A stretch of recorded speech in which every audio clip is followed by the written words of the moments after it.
Hey guys, welcome to the One Delightful Podcast, where we believe life should be simple. but awesome. I'm Katie. And I'm Philip, and we invite you to join us on a journey as we try to start a new business and grow our family. While trying to clear through the clutter of life to create space for what really matters. And trust us, if we can do it, Anyone can do it. on today's show, we're going to check in with What's the Word? We're going to talk about 10 takeaways from 10 years of marriage. And in honor of our marriage, we're going to play a game called Marriage, NBD or OMG. OM goodness. And then we're going to wrap up with what do you recommend?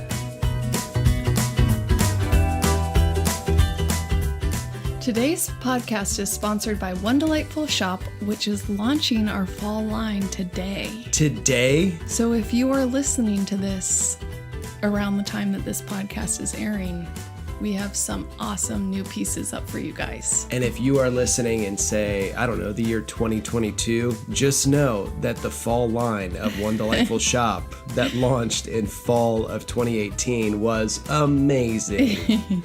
Yeah, so head to onedelightfulshop.com if you want to shop our new fall collection.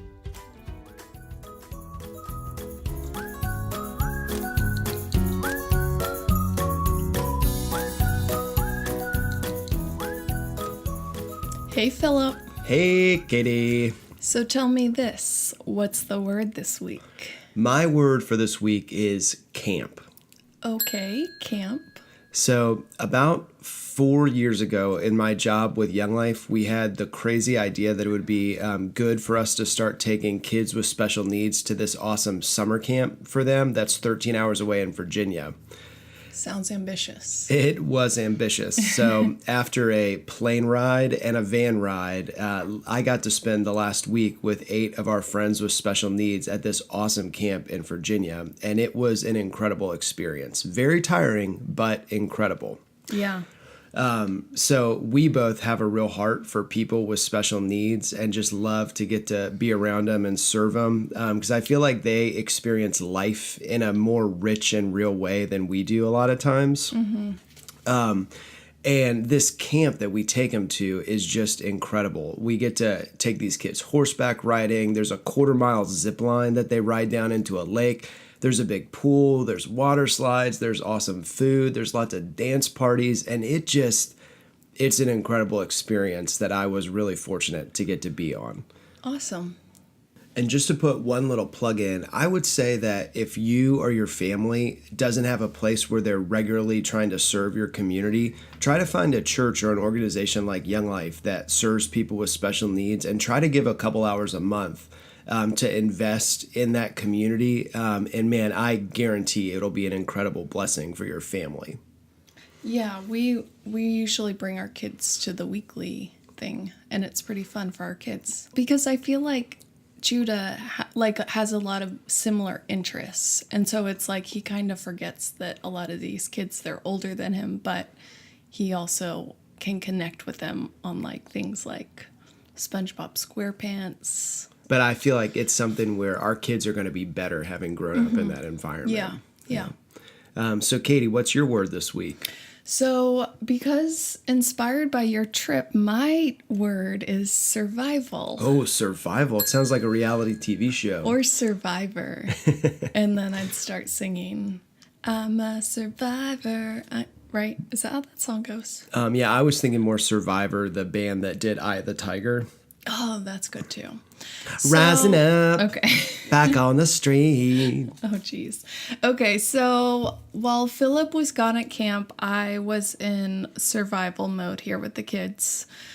I'm just like a mix of a work-at-home, stay-at-home mom mix. So when I have to play almost the full stay-at-home single mom game, I don't feel like I strive. It's not your thrive. happy place. It's not my happy place. And you, Philip, you help me a lot around the house I can't even tell you guys how many things he does around the house. He makes the coffee, usually makes me breakfast. Fluff your pillow. That's not true, but makes dinner. I'm not a morning person, so he usually gets up with the kids. The list goes on. And so, as you can imagine, while Philip's away, I am trying to figure out how to do all these things that I don't normally do. And then the kids also realize mom's tired, so we can try to like push her buttons and push the limits to see if we can get things that we want by whining. Yeah, and so home turns into a little bit of Guantanamo Bay, right? Where Yeah. you're the prisoner Yes. and they're the guards trying to get information out of you. Yeah, and I feel like I always think this when you go out of town. I miss like just talking to adults, like because you're with your kids so much more that you don't just have like an adult to talk to and you're like, you start to feel like a crazy person. Yeah, You know? Stockholm Syndrome. Yes. So my word's survivor.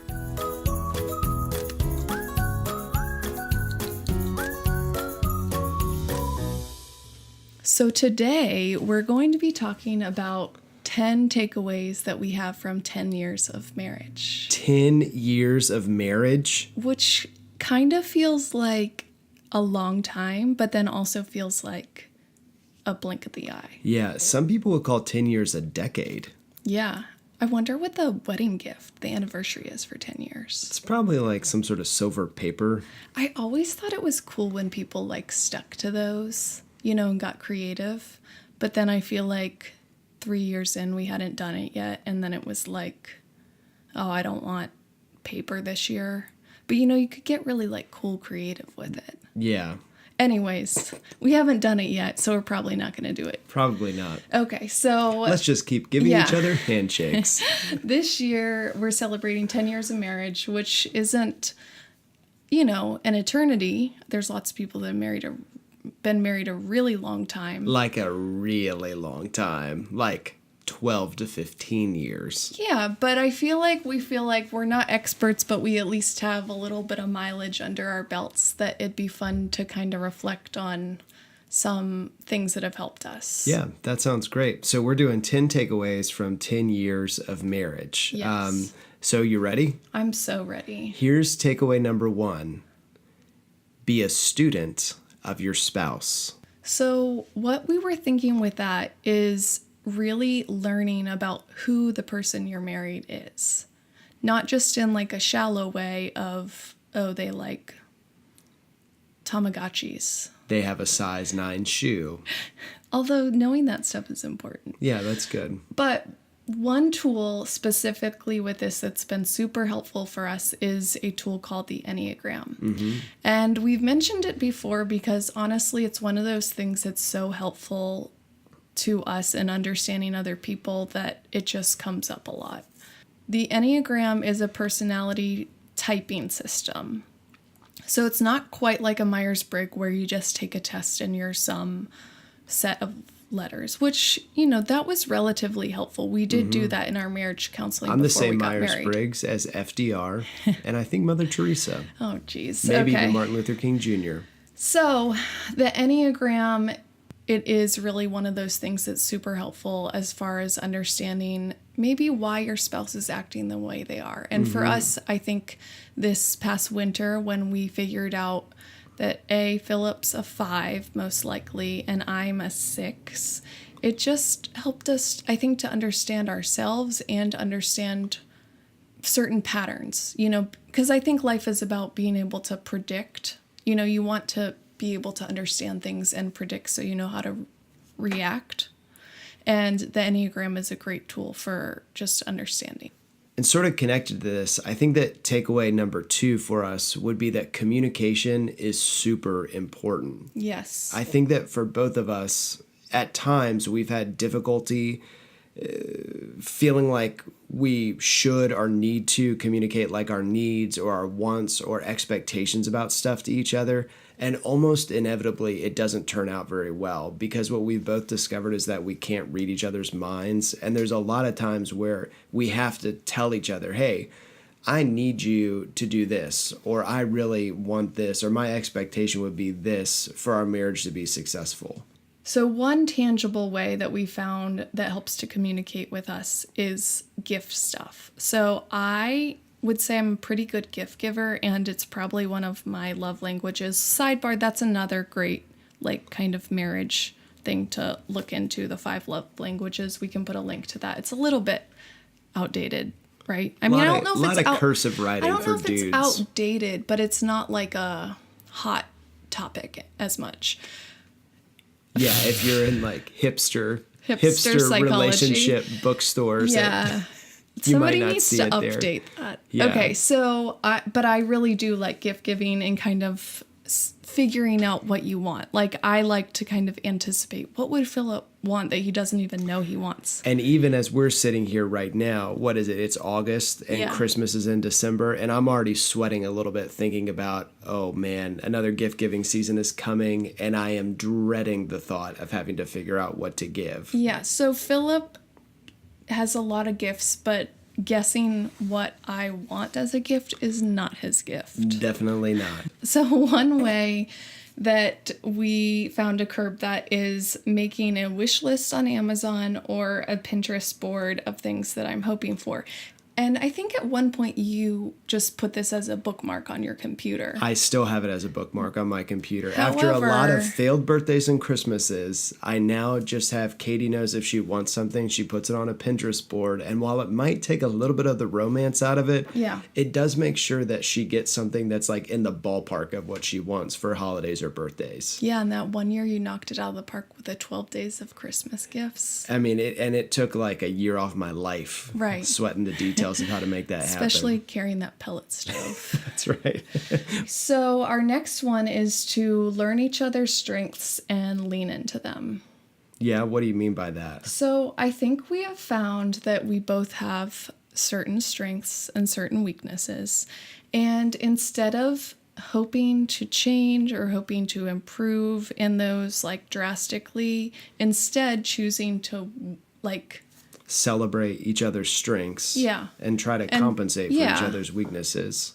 Right. So like for me, I don't do mornings very well. And we found you do mornings really well. Mm-hmm. And so Philip gets up and makes the coffee because he likes mornings. You're like an early bird. And I sleep in a little bit, and that makes me less grouchy. Yeah, I read one time that when you have a strength, that's something that, like, say that you are really good at keeping stuff organized and you really like to do it. And maybe you give yourself like a letter grade of like a B of keeping stuff organized. If you really lean into that strength, that B could become an A+ and just be awesome. But say you're like terrible at keeping stuff clean, and you'd give yourself a like D at that. Because it's not something you're very good at and it's not something you like. If you tried really hard, you might be able to get it up to a C-, but probably not a lot more than that. So it makes a lot more sense to lean into your strengths and make them stronger, and to just sort of not be okay with necessarily they can't be too much of a liability, but just know that like some people are strong in some things and some people aren't as strong. And so there's a lot of times when you could be frustrated with me or I could be frustrated with you about something we're just not that great at. And I think that we've learned to try at least to celebrate each other's strengths, and not hold it too much against each other when there's some stuff that we're just not that strong at. Okay, those are our first 3 takeaways. And number 4, I feel like this was huge once we started to realize this. We are a product of our parents. Yes. As much as that makes you cringe a little bit sometimes, we're a product of our parents. And I think that our upbringing explains a lot about how we think we should live our lives. Yeah, I had heard a talk about parenting and marriage and how the way you bring in, like on any given issue, you bring in kind of the perspective of your upbringing, and then your spouse brings the perspective of their upbringing, and a marriage is all about like figuring out where do we meet in the middle with this. And that could be with like the way you parent, the way you think of money, the way you want to decorate your house. And I think a big piece of that for us was coming to an understanding that it's not necessarily a right or a wrong, like how I was raised was right, or how you were raised was wrong, but just understanding that different people do good stuff in different ways. Right. I think also a much smaller example where this came up, maybe one of the first times, was the first time we stayed in a hotel. Mm-hmm. We were driving somewhere and we needed to get a hotel room for the night. And so my thought was, oh, a hotel. It's just the place that you're going to stay overnight. So Motel 6 is like $39. That's still a little bit too pricey, but I guess Motel 6 will be fine. And I'm like, I only stay in Hampton Inn or something nicer than that. And Not to be a total diva, but that is something I'm a little bit a diva about. So basically, I would say you've more come to my side with that, but I also don't have the expectation that we stay in hotels super frequently. So it's like I kind of got my way by saying, okay, if we're going to stay in a place, it needs to be someplace decent. And you've come to, appreciate a little bit nicer of a hotel. yeah, that's right. I think from my upbringing, spending money on anything was sort of bad. Yeah. And I think I've learned to appreciate, oh, it's like okay to spend a little bit more money to have something a little bit nicer. But then I feel like I had to change my expectation of, okay, well then if we're going to take a trip that's 12 hours, say we're driving to Virginia, we're either going to stay with a friend or we're probably not going to stay in a hotel every time. Every once in a while we'll stay in a hotel. So our takeaway number 5 is you've got to prioritize each other in your schedules. And what we mean by that is a topic that we've been talking about recently that we're going to keep talking about is prioritizing your priorities. But the same thing is true in marriage. You may say that you prioritize each other and prioritize time together, but it needs to show up in your schedule. Yeah, absolutely. It's really easy for life to get in the way, whether it's with work or especially once you have kids. And it becomes super important to make sure in your calendar you've got a date night or just consistent time that you're going to be together, just the two of you. All right, takeaway number 6, it's important to have friends. Yeah, so I think this one was one that came to my mind, and I had to convince you that it was a good one. But we both agree that it's a good one. Oh, yeah, definitely. So what we were thinking with that is when you're in high school and when you're in college, friendships just happen more naturally because you're in a common, communal space so frequently. You might be living in a dorm, you're seeing the same people in classes. And you're all in a transition phase where you're looking to make new connections. And most people aren't married. Most people don't have the responsibility of kids. So it's easier for friendship to be a priority. But then post-college, I think, is one of the hardest times to navigate friendship. And I think it's both post-college, but then in adulthood too, just because we live pretty isolated lives. A lot of times I haven't even known our neighbors well that we've lived near. And so it's hard to know, is somebody lonely? What are they doing with their time?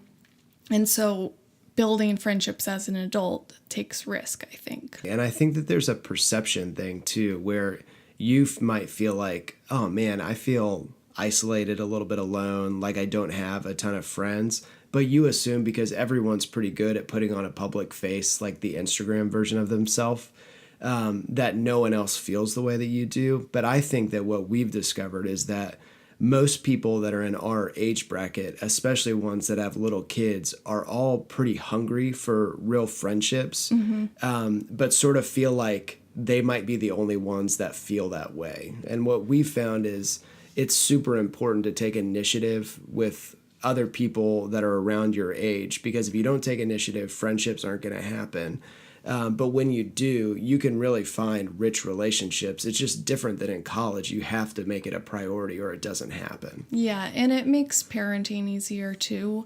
And I think having a relationship with a spouse or boyfriend, girlfriend, etc., it's not healthy for that to happen in a vacuum. We're going to eat dinner with friends tonight, and I'm sure at some point one of us will say, hey, this happened with our kids this week, and it made us either feel crazy or like we were bad parents. And to have another couple that's around your age and going through the same thing say, oh, you're not crazy, I felt that exact same way, that's great for our relationship. All right, we're going to move on to takeaway number 7, and it has to do with money. And what we've discovered is that money can really mess you up if you're not on the same page with it. And I would say we definitely were not on the same page when we got married. Yeah, if you read studies, they would say that like religion, money, and kids are three of the biggest things that can break up a relationship. And so being on the same page with money has been awesome for us the more it's happened. But when it wasn't happening was really hard. Yeah. So I feel like the thing that's really helped us out, and as we've progressed along and done this more and more, has resulted in less and less fights about money, is to try to be as intentional as we can about the way we spend our money. And a lot of that has come down to living on a budget, which I feel like, so in a marriage, you generally have one person who's a spender and one person who's a saver. And I would say that in our marriage, I'm the saver, right? Duh. Yeah, 100%. So a lot of times when you think about a budget, you think, oh, well, the saver likes that, but the spender, like, that's no good for the spender. But we actually have found that living on a budget hasn't been something that's been a constraint. It's actually been something that's allowed us to feel a little more freedom. And I think the place that maybe that comes to life more than anything else is in restaurant spending. So if we have a budget for restaurants, then we can kind of make choices of where we're going to set ourselves up for success. Because if I go to a restaurant, like say we're on a date night, my ideal scenario is maybe we have an appetizer, we split an entree, we have a couple waters, and we're out for less than $30. Yeah, Philip's Nothing sounds more romantic to me than all that. about cutting the corners on saving money. Like, I feel like saving money makes you really happy. It is. It's one of my love languages. And to me, it feels like, oh, that's so boring. And my ideal would be 2 handcrafted cocktails and an appetizer and whatever entree you want, not considering money because it's a special night. And you even bring home leftovers. And I'm cringing a little bit even as you say that. But here's how the budget has helped us. So we set a budget for how much we're going to spend on restaurants every month. And maybe it's like $150. And the way that that's helped us is we know that we have $150 to spend on restaurants a month. So when we go out to eat and Katie orders more than I would want to order, I know that we've both agreed to only spend $150 that month. And so we're not going to go over that, which gives me the freedom to say, oh yeah, get whatever you want. It's a special night. And on Katie's end, she knows that we've agreed to only do $150 this month. So she knows that if it's gone, well, that probably means we just won't eat out anymore this month. So our 8th takeaway is thinking about kids. So some people have kids, some people don't. Some people maybe plan to have kids in the future. Some people have fur babies or Furbies So what would and you treat them like children. What would you say about kids, Philip? Like maybe they put the Furby on a leash and walk it around, or put it in maybe a little bit of a stroller and give it a name. I was thinking the same thing. A dog stroller. Yeah, like a little dog stroller. Yeah. But I think a takeaway for us with kids is that it's really hard to make your life not totally revolve around your kids when you have kids, because they can be so demanding. But I feel like good advice that we've consistently gotten through our marriage that's helped us out a lot is the understanding that the most important relationship in our family is our relationship with each other, and that our marriage is more important than our parenting relationships. Because at the end of the day, our kids eventually are going to go off and have families of their own, and we're going to be left with each other. So if we don't tend to our relationship and make it a priority and let the kids become more important, then that's really going to hurt us and our family in the long run. Yeah. Because I would say in general, people's tendency is to like over parent and over prioritize their kids. All right, Katie, we're in the home stretch. Our final 2 takeaways. Takeaway number 9 comes from a pastor that we like to listen to, this guy named Tim Keller. And one of the things that he says about marriage is that marriage is more about making you holy than it is about making you happy. And I think this is true regardless of what religious beliefs you subscribe to. Just in that, I think that when we got married, both of us probably more than we would have admitted at the time, we're thinking about marriage sort of as like a self-fulfillment kind of thing. Like, I'm going to be married and that's going to make me happier than I was when I was single. And while that has definitely been true, I think what's probably been more true is that marriage is like pretty hard. As two people who are really different have to figure out how to live one life together. And in a lot of ways, marriage has been more about me becoming more the person that I should be and can be through the hard stuff than it has been about, oh, we get to be married and we're just like happy all the time. And the more that I've looked at marriage and appreciated our marriage as something that, as we've worked through the difficulties of it, has made us both more the people that I think we were created to be, the better off I've been versus just being frustrated that I don't feel like happy all the time in it.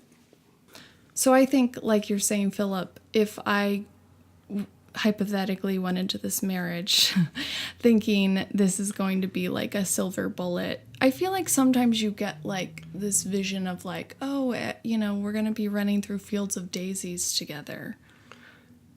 Right? That's not the exact picture that I had when we got married. And it's just like, you're going to solve all my problems by us getting married. Then when it doesn't look like that or days are hard, I'm more frustrated with you because I'm thinking this is going to like somehow just solve my problems. When that's not the object of marriage, like you said. And if I see it more as marriage is a tool to shape me into the person I'm supposed to be, then I mean, it allows us to appreciate each other more. Right. And not look at each other as like a tool to my happiness. Yeah, and not put unneeded expectations on each other. So number 10, to wrap up our 10 takeaways from 10 years of marriage, tongue twister. Okay, so our last one is be your spouse's number one fan. I love that. Give me a K. You got your K. You got your K. Give me an A. Keep going. No, I'm not done. So our thinking for this is marriage is hard. Life is hard. It's easy to get negative. It's easy to gossip. It's easy to think the worst about a person or assume the worst. And if you are thinking, I want to be my spouse's number one fan, that's good. Yes, Das that is good. good. Das very good. That's right. So, yeah. I think that in marriage, you know your spouse more than anybody else does. And in some ways, like, your words matter more than anybody else's words to your spouse. So you have the ability to either bring that person down more than anybody else or bring that person up more than anybody else. And a lot of it, it's more of a choice than I think we recognize. So if we just choose to be each other's biggest fan, that can do a lot to help us both become the people that we're supposed to be. right.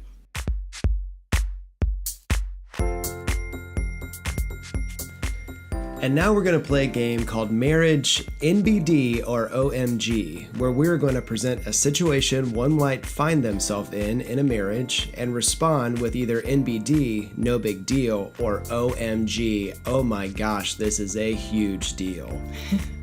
Katie, are you ready? I'm so ready. All right, situation number 1. You wake up in the morning to brush your teeth and you find a lot of toothpaste residue in the sink, not washed down the drain. So I'm going to go NBD. NBD, no big deal. Okay. In my house, that was not a big deal. So I feel like I sometimes personally accidentally leave a little bit of toothpaste on, not on the sink, but in the sink. And that's okay. I am going to say OMG. Because if you're not going to wash your own toothpaste residue out of the sink, that is communicating you're expecting someone else to do it for you. It could just be done later. By down who? the road, like went in the weekly cleaning. By a maid? By a winch? Do you have a toothpaste wiping out no, winch? but just like once a week, just clean up the bathroom and wipe it out. So you want to leave a week's worth of toothpaste residue in the sink? Or just wash it out when you think about it. When is that going to happen? No, every time a person brushes their teeth, they ought to wipe out the toothpaste residue from the sink. So I'm going to say OMG. Okay. Situation number 2. One is getting ready to go to bed at night, and as they get into bed, they realize, oh, these covers are all disheveled. The sheets are not in order, they are not tucked in, and they are not appropriately spaced over the bed.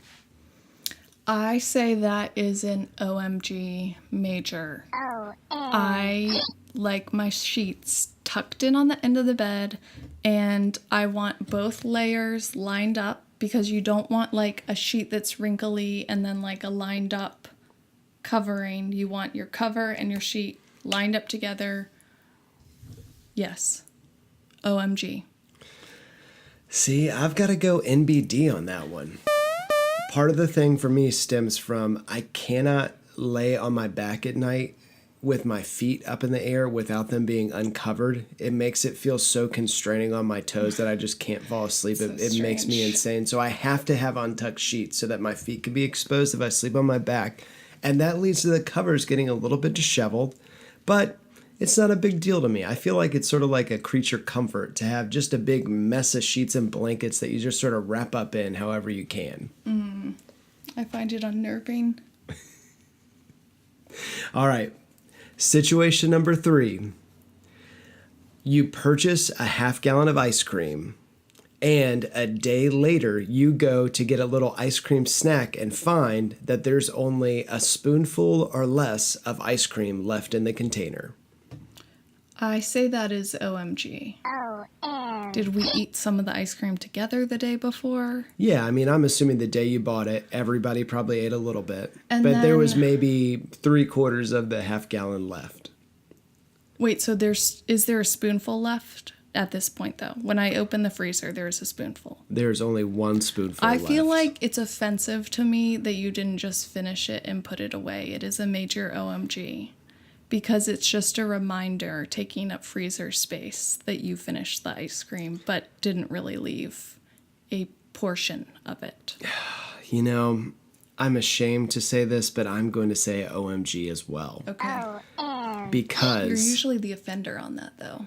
that's what I'm saying. And I carry a little bit of shame about it because it's humanly impossible for me to have ice cream in the house uneaten. Right. So I can count maybe on one hand the times in my life where there's been ice cream in the house that's been able to exist for longer than a day because I just eat it. A Right. spoonful I here buy and it- a spoonful there. And next thing you know, One spoonful left. it's all gone. I buy ice cream and forget it's there because I don't open the freezer. And then when I go to look for it, spoonful left. That's right. Yeah. Sad. All right. Situation number 4. This is our final marriage situation. You get into your car only to find that there has been a mountain of trash left there. Food wrappers, papers to be discarded, maybe even food residue left inside. I guess it's an OMG, I would say. Yeah. You don't sound convinced. I know because I'm guilty of this a lot too. So, because when I'm trying to get the kids in the house, they are like offended that I ask them to carry one thing in. So I'm carrying our 4-year-old and like all of the belongings. So just stuff ends up in the car. So I say it's a, did I say OMG already? I'm going to say it's a NBD because life happens. Okay, so you just switched your answer. Yeah. Okay. I'm saying OMG. Okay. Because here's the thing. We have a very nice 2014 Honda Pilot, and it deserves to be treated with respect. I agree. It's just logistically, it's hard. I just feel like, you get out of the car, and kids or no kids, you just sort of carry your trash along with you out the door so that the car can stay somewhat of a decluttered space. Yeah, but I usually do the grocery shopping too. There's a lot to bring in. There's a lot of things, Philip. And the kids usually go to the car with something also. So then they've brought an additional toy in the car. But then what about the little side cup full of pistachio nut shells? Well, you sometimes need a snack while you're driving.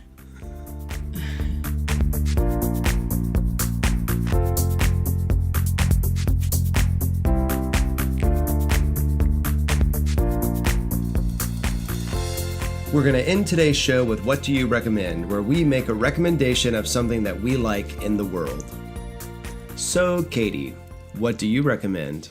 So I'm going to recommend actually 2 books because they're kind of a series. So there's The Road Back to You and there's The Road Between Us, I think is what the second one's called. But as we mentioned earlier, the Enneagram has been a super helpful tool for us to understand each other better, to understand a lot of people better. It kind of just gives you a guide or a map.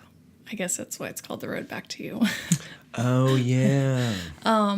For just understanding people.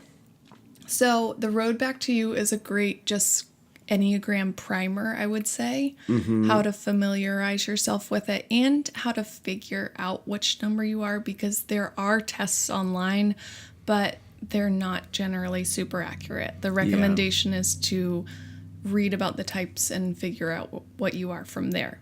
And I think the thing that was most helpful for us is read about the types, and the one that makes you feel like, oh, ew, I think I that's don't me. feel great about that, but I think that's me. Right. It's probably the one that you are. Right.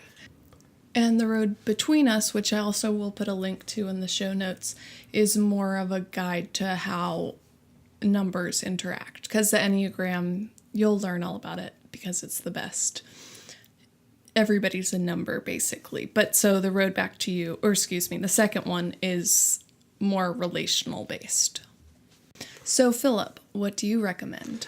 My recommendation this week is a podcast, if you like that sort of thing, which I hope you do since you're listening to us right now, but it's called Startup. And it follows a guy who worked for This American Life and Planet Money, 2 other great podcasts, who decided he was going to start his own podcast company. And it tells the story of him starting this company. And there's a lot of stuff in it that's just sort of raw and real because he doesn't really know if the company is going to be successful or not. And it's just really interesting to listen to.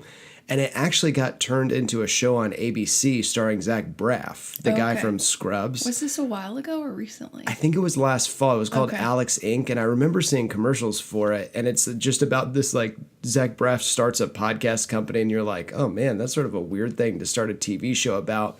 But the show is based on this podcast. It got canceled because it wasn't very good, I think. Yeah. But the podcast is really interesting to listen to. So, again, it's called Startup. Philip, I just Googled that TV show you mentioned, and it says usatoday.com. Zach Braff's sitcom inspired by the podcast Startup is grating, annoying, and ignores all lessons of its source material. So maybe we wouldn't recommend Alex Inc. as much. I kind of just want to watch it just to see how bad it is.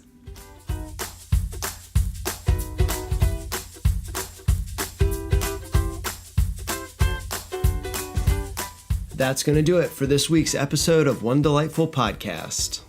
It would mean so much to us if you would take the time to review this podcast if you haven't yet.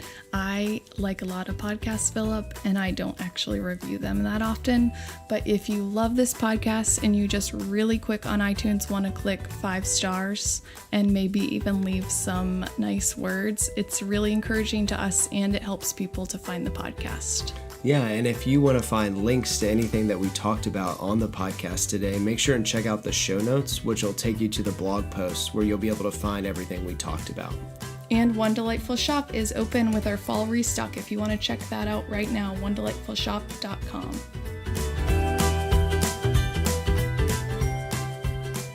Oh, and here's a little behind the scenes picture of what happens when we try to record our podcast.